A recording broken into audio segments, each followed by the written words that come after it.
Hello everyone and welcome to today's session on how to keep customers engaged during a crisis.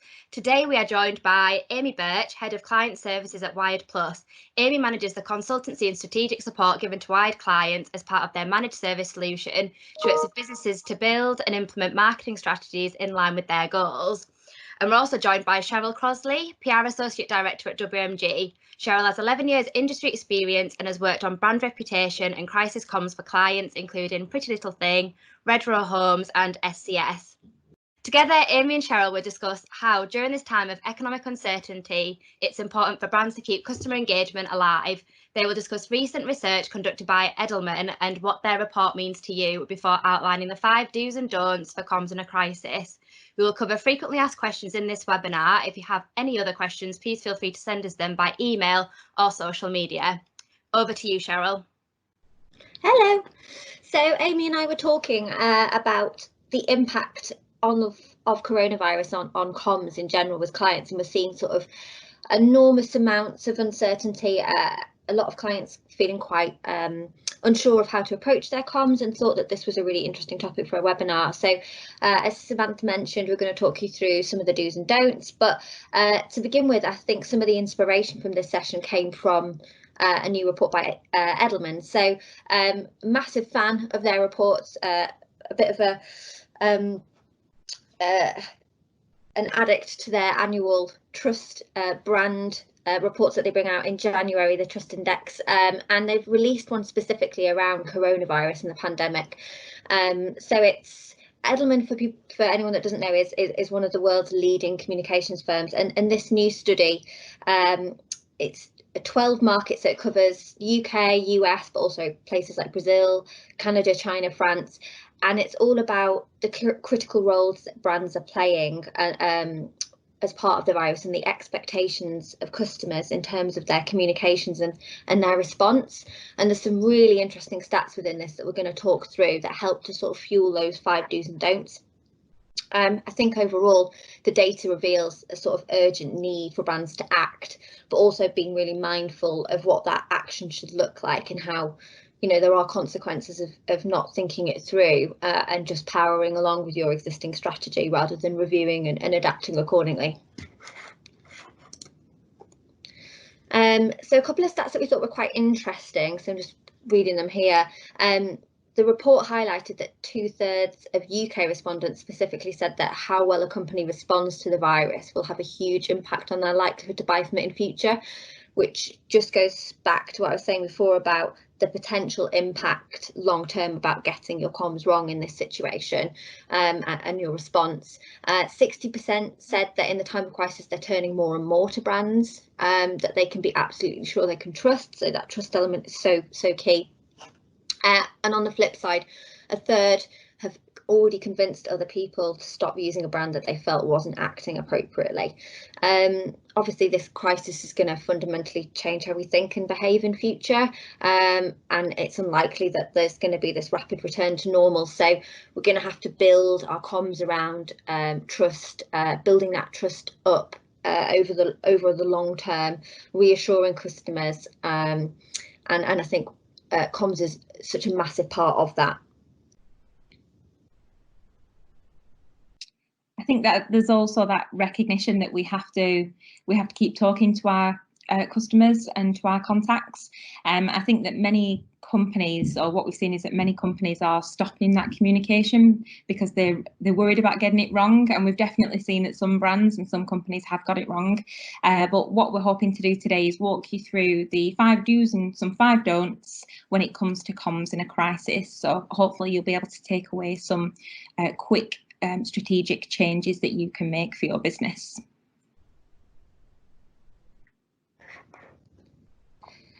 Great, so we'll kick off with the 5 do's and don'ts. I'm going to be the champion of the don'ts, and I think Amy's going to chat through some of the do's. Amy, do you want to kick off? Yes, definitely. So first of all, it's that recognition to take decisive action and do continue to provide regular and informative communication. So as I mentioned, some companies have just decided to halt their communications entirely, but the stats in that study are showing that customers and consumers do want to keep hearing from your brand. So 61% say hearing from a company about what it is doing in response to the pandemic is comforting and reassuring. So everyone has probably had their inboxes completely bombarded with emails about the different businesses and what they're doing and how they're treating their staff and how they're running their business. But keep those messages coming, because we're seeing that the stats are showing that customers do still want to hear from you. And we're still seeing that business is as usual for a large number of businesses. So we're seeing things like Asda and Amazon have begun recruitment drives just in the last week or so, just because of a huge demand for their services. So there are still a huge amount of people who are shopping, who are turning to online shopping instead. And in turn, we as businesses can change our strategy to keep in touch with our customers more regularly. And that comms can take place across so many different channels as well.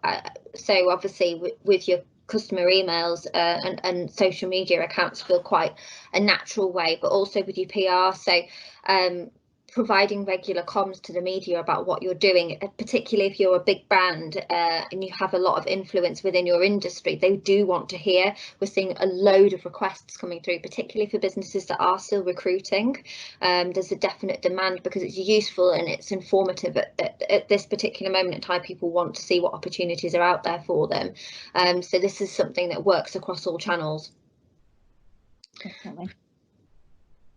In terms of a don't, so seems like a fairly obvious one, but it's all too easy to stray into a tricky situation here, and this is don't lose customer trust by turning this into an opportunity to sell. So even if you're fortunate to be in an industry whereby you are seeing growth in demand, that doesn't necessarily mean that you should then push sales messages down people's throats on an hourly basis. You do need to get the mix of comms right, and you need to be mindful of the fact that a lot of people are going to be in a more challenging financial situation right now, and investing in products and services is probably going to be a decision they take more time over. So in terms of the comms that you might want to consider, one of the stats from Edelman was 77% said they want brands only to speak about products in ways that show they are aware of the crisis and the impact on people's lives, and 71% agreed that if they perceive a brand is putting profit over people, then they'll lose trust in that brand forever. So it's about focusing on messaging, on offering solutions rather than selling. So pushing your products as an option to help resolve challenges and help people get through a tricky situation, rather than it being something unnecessary or that doesn't fit with the crisis and doesn't show sort of your empathetic nature towards that. One quite interesting example was Sports Direct. I mean, I think they're always quite brazen in their comms, and obviously staying open and then increasing the prices for some of their items. I think there was an email that got leaked where they had ramped up the price for some of their sports equipment because they could see that there was going to be an increase in demand there. And understandably, you know, people were kind of unhappy about that, you know, turned off by the brand. But at least in that situation, they then issued a statement of apology, recognising that their actions hadn't been quite right. And I think even if you don't get it quite right in the first instance and you feel like you are potentially turning customers off because you've pushed a product sale in the wrong direction, there's an element of a do here, which I think Amy will expand on more, about just being mindful about how you address that and not ignoring if you've made a mistake. Definitely. I think someone had just said in passing, you know, there isn't a rule book on how we should handle communications during a pandemic. It's never happened before. We're in such strange times, I suppose. So if there is something that's not right or hasn't resonated, I would say that open and honest approach to say, you know, we hold our hands up, we didn't do something quite right here, is definitely better than hiding away and getting things. Okay, so our next do is to provide clear and timely updates. So going back to that Edelman study again, we're seeing some huge percentages against contacts and what they want to be receiving from you. So here, the first one, we have 88% of people expect brands to keep the public fully informed regarding any changes in how it's operating. Again, I think that one's pretty much common sense, but I think it's useful to show that people, or the study is showing that people are expecting that from you. So it's definitely a point in the right direction. And then secondly, 88% of people also expect clear details on how they can best access your products and services. So for some companies, we see that that process has changed. I've definitely seen it on people like Thompson & Morgan, who sell gardening equipment, for example. Their sales process has changed slightly in the last few days just because of the influx of demand. So they've got a nice big banner on the website, clear messages on emails that say this is our sales process. It might change, but we'll keep you informed. So as long as you can be clear and specific with what your process is and if and when that might change, then that's all you can do really to provide that insight to your customers. Yeah, absolutely. And as part of that, I think leveraging experts and spokespeople within your business in those comms. So if you are going to provide timely updates, reassuring people that they've been properly considered and that the experts within the business have been involved in that process, I think really helps to show that you are being mindful of the severity of the situation and you aren't making knee-jerk decisions that impact people. And I think that's all part of that process. Mm-hmm. On to another don't. So quite an important one, and one we touched on before, was about not forgetting the human element and showing empathy being really, really important. So 79% of UK consumers want brands to show they care via public statements expressing empathy and support for those most affected. So again, that's another key stat from this Edelman report. And I think ultimately it's about considering how you would want to be targeted during this crisis. You don't want a hard sell. If you're going through a difficult time, you want acknowledgement of that. Obviously, you can't relate to every situation that everyone's going through, and it's not necessarily right that you should try to do that, but just having a nod to the challenges that people are facing within your communication is important. And if you are struggling on social media and you're getting an enormous amount of requests or comments coming through, and people are challenging you in terms of delays with deliveries, etc., then remembering this element of empathy and being quite human in your comms is important here. So it's perfectly okay to say to them, we're really sorry to disappoint you. We understand that this is a really difficult time. We're doing our very best. Make them understand that you are a person as well as a business, and that you're ultimately doing what you can to work through the challenges, but you understand that the situation that they're in, I think, is really important. So kind of connected, but our next do is to talk to people about how you're supporting your employees and key workers, suppliers during this time. 89% of people want to understand how a brand is supporting its employees. This comes back to one of the stats we explained at the start of the webinar, which is just to highlight exactly what it is that you're doing to share, to be human, to empathise with people and to explain what you're going through. But I think there's a fine line here, and there's a balance between talking about what it is that you're doing to support those people versus that kind of egotistical message and what it is exactly that you're doing. There's a balance and there's a tone in the content, I think, that you could strike with this do to ensure that you're not kind of putting a sour twist on that content. And we've seen some examples when we get onto the examples towards the end of the webinar where consumers are also expecting brands to offer free or lower priced products to certain health workers or high risk individuals. And we've seen that with people like Tesco or Asda or other supermarkets where they're changing their opening hours and their service for those types of people. So if there is anything that you can do, again, just considering that balance, definitely shout about that as part of your strategy and the comms that you're promoting.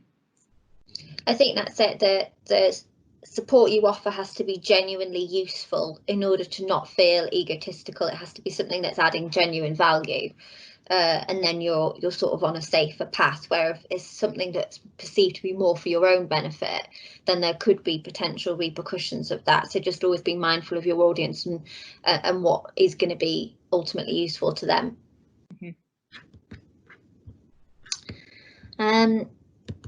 Another doubt seems obvious, but I think it's so easy to forget scheduled social media posts, etc.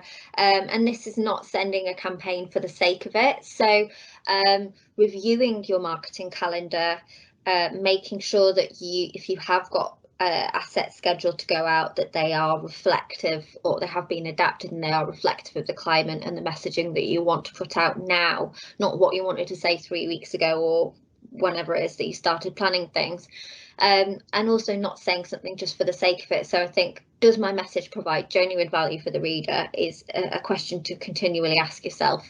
There's another useful stat here from Edelman around 84% of brands, 84% of people say brands should focus advertising on how their products and services can help people cope. And again, 77% say that brands should only talk about products in the way that show they are aware of the crisis and the impact it's having on people's lives. So be mindful of those 2 points in your comms, refer back to them, and that question of, does my message provide value? Adapt messages and assets accordingly. And yeah, definitely do check your social media and your feeds to make sure nothing's gone scheduled. I've seen a few ads on my own feeds in the last few days from brands.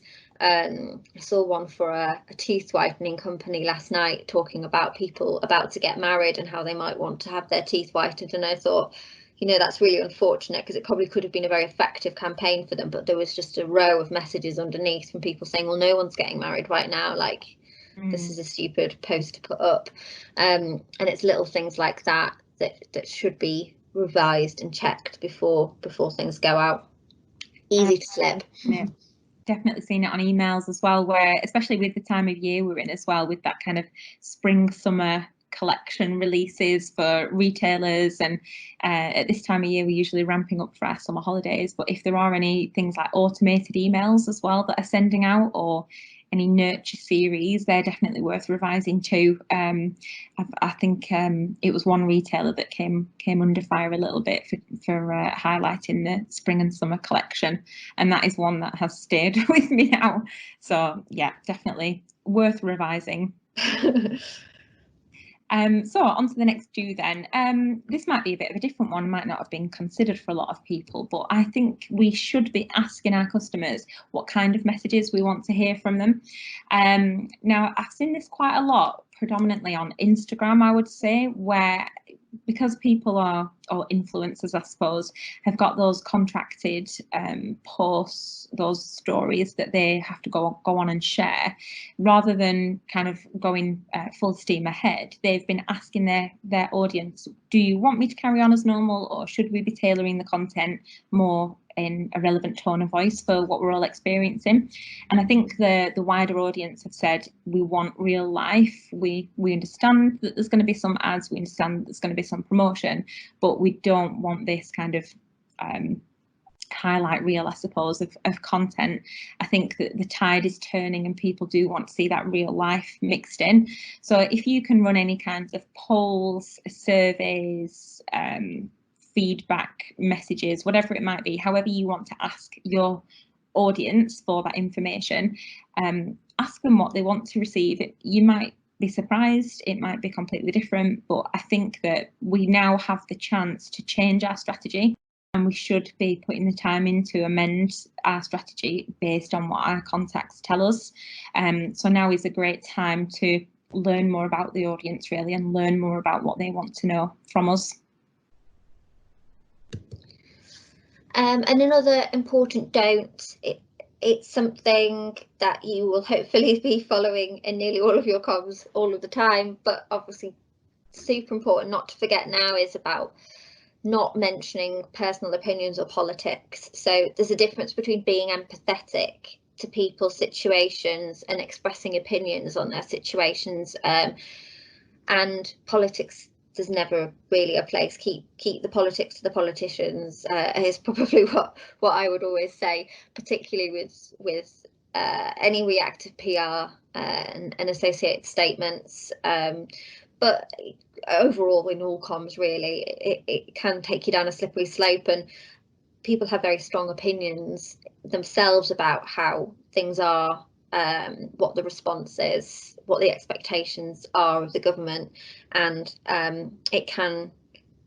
you can sort of put off 50+% of your audience if you go down a route that they don't agree with.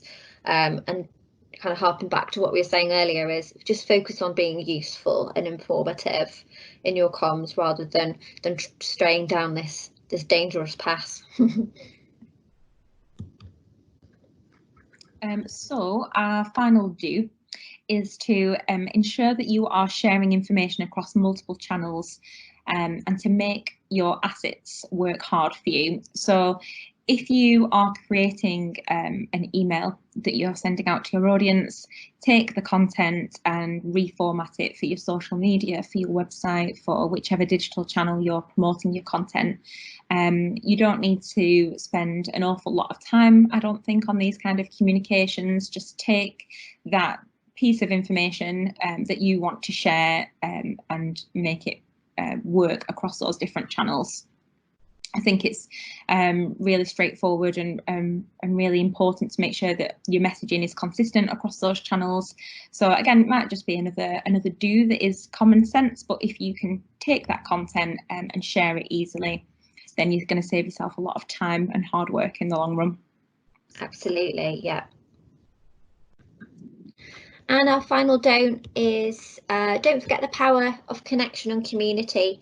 A lot of people are expecting brands to stay emotionally close, provide respite, provide support across all channels, and I think it's important that that connection plays into that. So I think social media take up at the moment is especially high. It's a very powerful way of reaching both new and existing customers, and shouldn't be forgotten as a really useful community tool as well, driving shares, meaningful interactions, engaging your audience in a way whereby there is that opportunity for debate and conversation between people in a healthy way.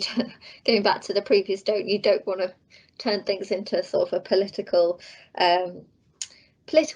debate on social media, but there's ways around this, and if you are doing something great in the local community, then this is a great way of sharing it, a great place to share it, and a great way of driving that connection with those around you.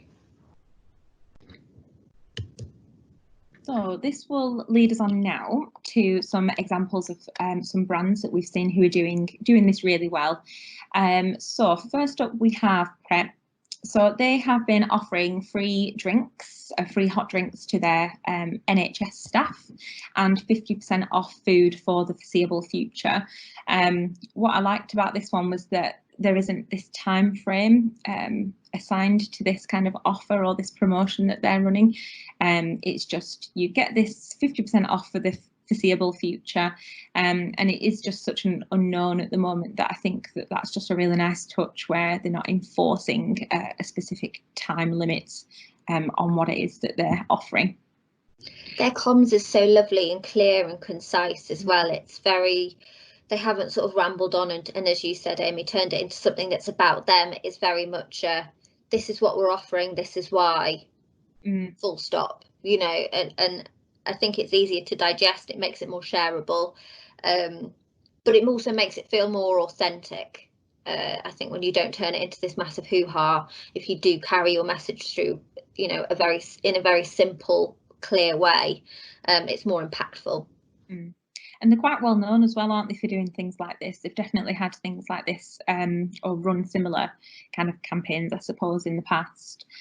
So it's not a million miles away from their traditional type of comms, I think it's fair to say. So in a way, you kind of think, yeah, this is normal for them. It's true to their values, isn't it? Yeah. Lush, of all beauty brands, I think you would expect them to react quite well to this because their comms is typically so strong. But I think earlier on in March, when a lot of people were sort of ignoring what was happening and maybe not waking up to the challenges ahead, Lush opened up hand washing stations within their stores.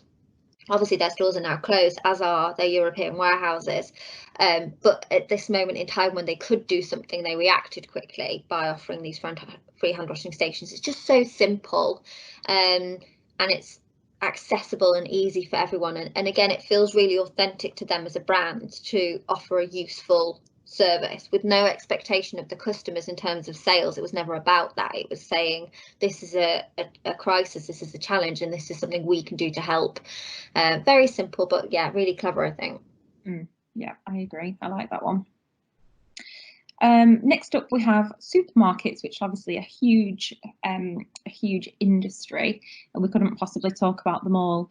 But some of the common changes we've seen are changes in opening hours for vulnerable customers and key workers. So opening earlier, having a few dedicated hours each week for those workers, and some really nice comms I'd seen actually, I think, came from Tesco and Aldi's CEOs, and there were some email messages that I'd received, and they really have stuck with me as well because the content was so down to earth. It was normal.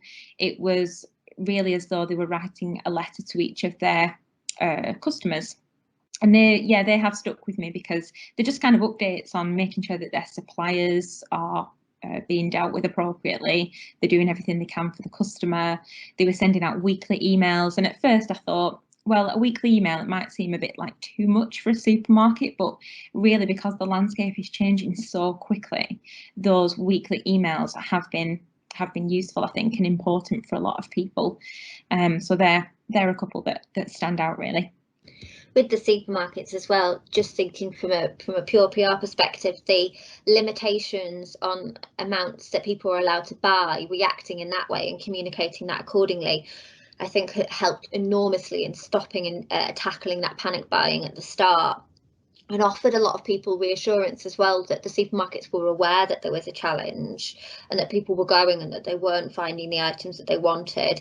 And by responding with this process of saying, okay, well, people can't leave with half the supermarket anymore, they are going to be restricted, but also we are introducing these kind of new processes internally to handle stock coming through more quickly and more efficiently. Again, it's just really reassuring comms, and as you said, Amy, once a week might feel like overkill, but if you've got something useful like that to say and it does offer reassurance as there are new challenges breaking at each stage of the crisis, then I think that's a really good way of tackling it.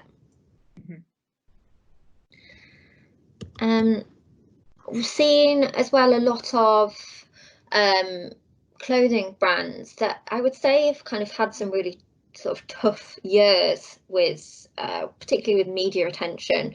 So some of the big brands, the big luxury groups, Dior, some of the LVMH brands, and then also high street brands like H&M, have responded quite positively in terms of shifting some of their production focus to producing PPE for care workers and hospital staff.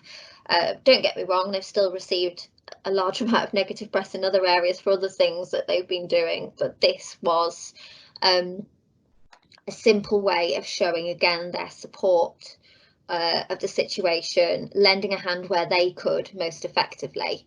And obviously with the enormous production power that a business like H&M has, it doesn't sort of take a genius to see just how much of an impact that can make. So the sort of the thousands of gowns, etc., that a business like that's going to be able to produce can be a real game changer in this type of situation. So them sort of getting stuck in where they can. And it doesn't have to be on the same scale as H&M or some of the other big brands. Even small gestures from local independent businesses can have a massive impact on their local community too. I've seen recently a lot of this might be a bit of a random fact that I've seen along the way, but places like local tattoo studios and things like that offering gloves and masks and any safety equipment that they have. It comes back to that point of feeling as though you're part of the community. And I've seen the same with some like nail salons and hair salons and stuff giving away gloves, and you just think it's a lovely thing. And yes, there's a small associated cost, but in the grand scheme of things, it isn't massive. But it is just that being part of something and lending a hand. Yeah, and just thinking, what can we do? Yeah, absolutely.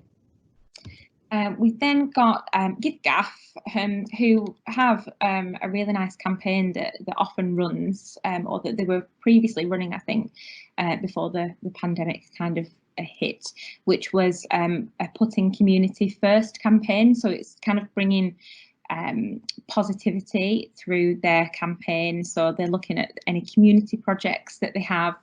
And I really like their ads normally because they are really like down to earth and normal, and they are really targeted towards the kinds of people who will be using their products. So rather than trying to sell something, they're talking about their local communities and how they can help. So it's just brings it all back around to that human element and thinking about how you want to be targeted and you want to be treated during this time.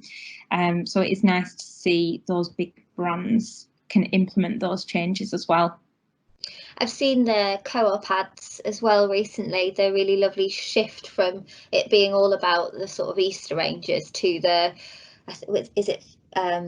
one of their food charities, Fair Share, I think it was, that they partnered with, and the messaging was a lot more centered around that and the work that they were doing and what other people could do to help with that, rather than it being, here are our new 100 Easter eggs or our best deals on beer over the Easter weekend, which is what they could very easily have done and probably would have made more money from doing. Yeah.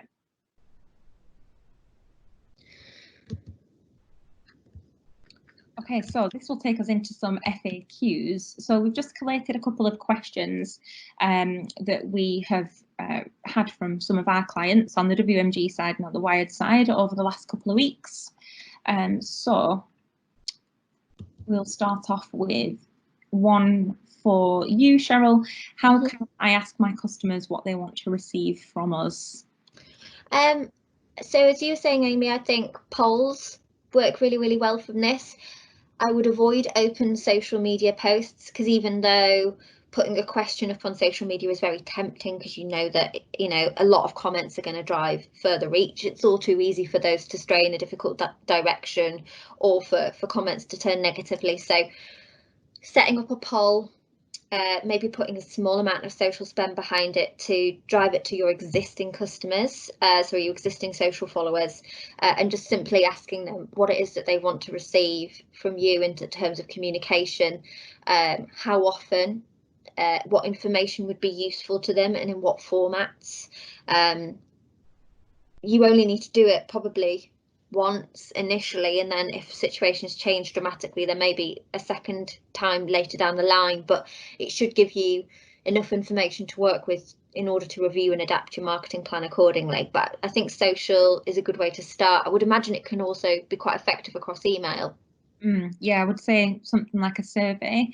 I think the tone of the email where you are asking your contacts for their information is important as well. So rather than saying, we need your data, we need your information for our own selfish need, we want to be saying, tell us about what it is that you need from us. We want to help you, we want to provide value, we want to make sure we're supporting you during this time.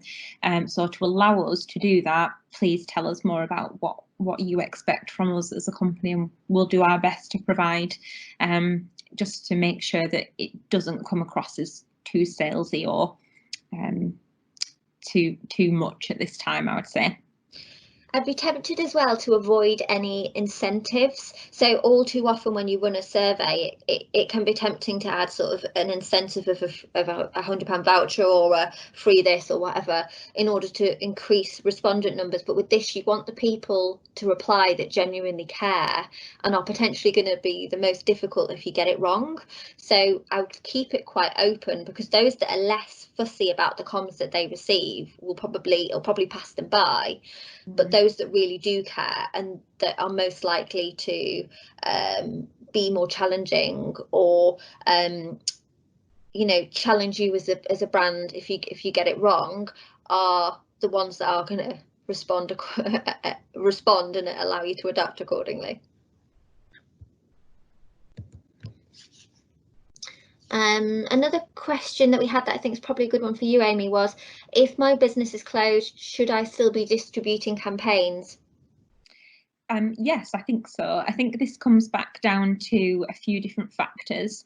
The first is what is right for your brand. I don't think it will be right for everybody, but if you are closed at the moment, I don't think there's any harm in sharing those personal, down-to-earth kind of Tesco style messages from your management team or from an expert, like you said earlier as well, Cheryl, just to keep people up to date with what is happening. Even if nothing much is happening, I think it's worth saying that this is how and why, this is what our staff are doing, this is how we're supporting them, and then at least everyone's in the know. Yeah, and with PR as well, I think unless you're in a very sensitive industry whereby you have to be very careful about what you say, in most instances it's still appropriate to distribute campaigns. It would just needs to go through the same process as everything else of reviewing and making sure that it's the right tone and that it's representative of the message that you want to put out at this given time. So sort of lighter-hearted content does still have a place.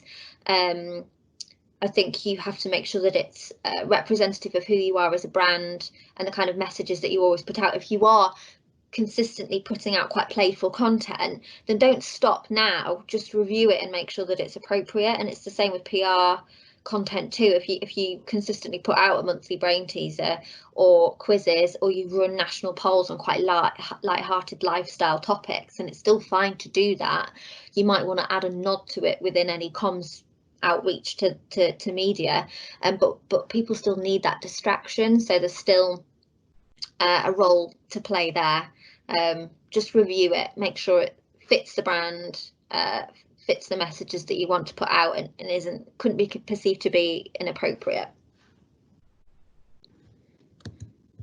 So our next one is about any social media backlash. If a company has kept any stores or warehouses open, how should a business tackle this?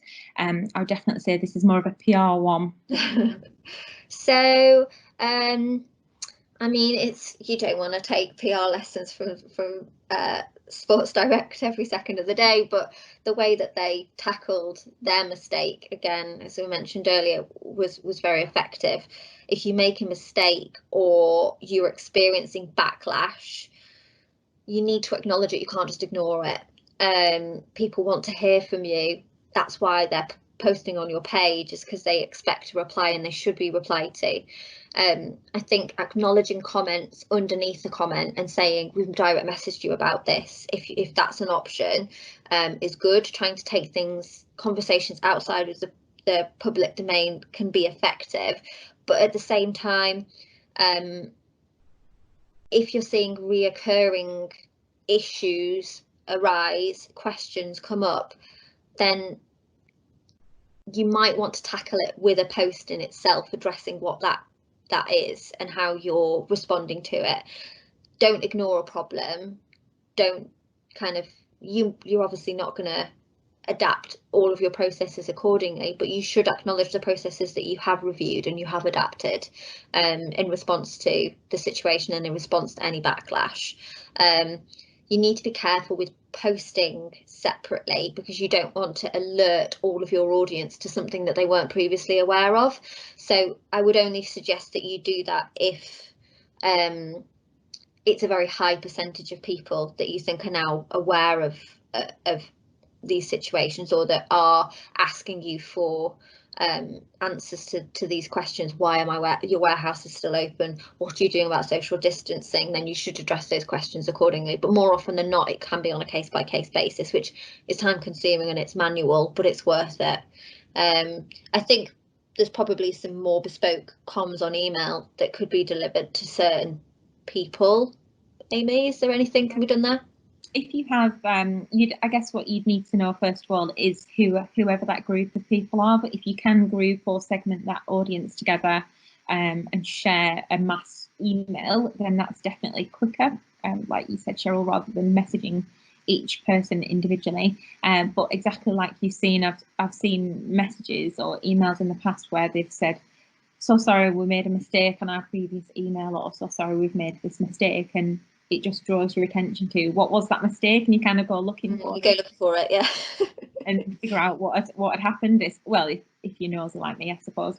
But so yeah, there's always that. I think coming back down to everything what we said today is there's always that balance between what is right for you, what is right for your audience, and it is really difficult because we can't say here's exactly what you should be doing, because it is so unique for every brand and every company. So I feel like we're in a strange time, but we're also in quite a fortunate time where we can try different things, and if it doesn't go right, we can hold our hands up and say sorry and move on to the next thing.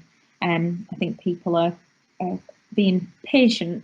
Yeah, and more forgiving as well at the minute, because they know that I hate to use the word unprecedented because it's been done to death, but it is an unprecedented time, and no one knows how to react or to respond. And I don't think there is an expectation that every brand is going to get it right all of the time, but hopefully your positive messages and your reactions in a good way will outweigh the occasions where maybe it wasn't quite right. Hence the volume being quite important. Keep it coming. And then we have a last question, which I think you've covered as well already, Cheryl, which is just about if the light-hearted content is appropriate. Yeah, so tricky one. Yes, if it's the right fit for your brand and it's consistent with the kind of comms that you've been putting out and the kind of content you've been producing. Now is not the time, if you've never done something fluffy, to start doing fluffy things. But we're seeing an enormous demand from the media for distraction content, for good news, for light-hearted, fluffy quizzes, games, brain teasers, because anything that's going to keep people on site for longer, but also is really shareable across social channels, because they are so pivotal at the moment in particular. So yeah, light-hearted content can be effective. Make sure it is right for your audience. It's not something to try now if you've never tried it before, but if you've always been doing it, don't stop. Just make sure it fits the tone of the moment, and that you've reviewed what it was that you were going to put out before you distribute too widely. I've definitely seen some people not quite hitting the mark with this kind of content, and I completely understand why it is that they're sharing that and why they've taken the time to do it. I had an email, I think it was a recruitment company, some kind of business service, with that kind of content included, and it just didn't feel right. I just thought, I just want to know about the kind of, what are you doing with your staff? It's obviously a difficult time for that particular industry. I just didn't think it was quite right. So it is tricky to know what way to go. I think your point now about industry is important, because I think it's very industry dependent. If you're in health, travel, some of the more challenged industries at the moment, then this isn't right. People want expert spokespeople giving them useful guidance and information. They don't want something kind of drop in the ocean. They want to know what's happening and how it affects them. If you're a fashion or a lifestyle brand that has a sort of a younger audience, and you're more typically putting out more playful content, then yeah, providing very advice or guidance led isn't going to be right for you either. So reminding yourself of who your audience is, what's going to interest them, and as we said earlier in that do point about asking them what it is that they want and reflecting that in your content is really important. Yeah, light-hearted content, if you're a health brand, it's a no-go. Okay, so I think that brings us then to our summary. So I guess in a nutshell, we've kind of covered some of the points a few times throughout the webinar today, but one of those kind of points is just to keep talking to your customers and subscribers, and to really think about what it is that you want to say to that audience, and whether or not the content you might have used even just a few weeks ago is going to be relevant for them now. And I think in that content, you want to make sure you're helpful, offering value, you're authentic. And it's really easy, I suppose, for us to sit here and say, this is what exactly you should do. But I think it all comes back down to thinking about, what do you as a consumer want to receive? What is the line that you wouldn't want to cross, or you wouldn't want to see crossed as a consumer? And then pour that back into the kind of content and communications that you're sharing. Would you add anything else to that, Cheryl? No, I don't think so. I think that's covered all bases. Brilliant. So that's going to bring us to the end of the webinar today. Thanks everyone for joining us and watching our do's and don'ts. If you do have any questions at all, we would love to hear from you. Wired is an email marketing platform, so we focus on all things email. Our contact details are there. If you do want to just have a chat about your strategy and content, please just get in touch. And WMG is an award-winning digital marketing agency, and they can talk to you about all things PR, PPC, SEO, social, anything else that you might want to have a discussion with those about as well. Please do get in touch and we'd love to hear from you. If you do have any other questions, our webinar is going to be shared on social as well, so just pop a question and we'll get back to you as soon as we can. Thank you very much. Thank you. Bye.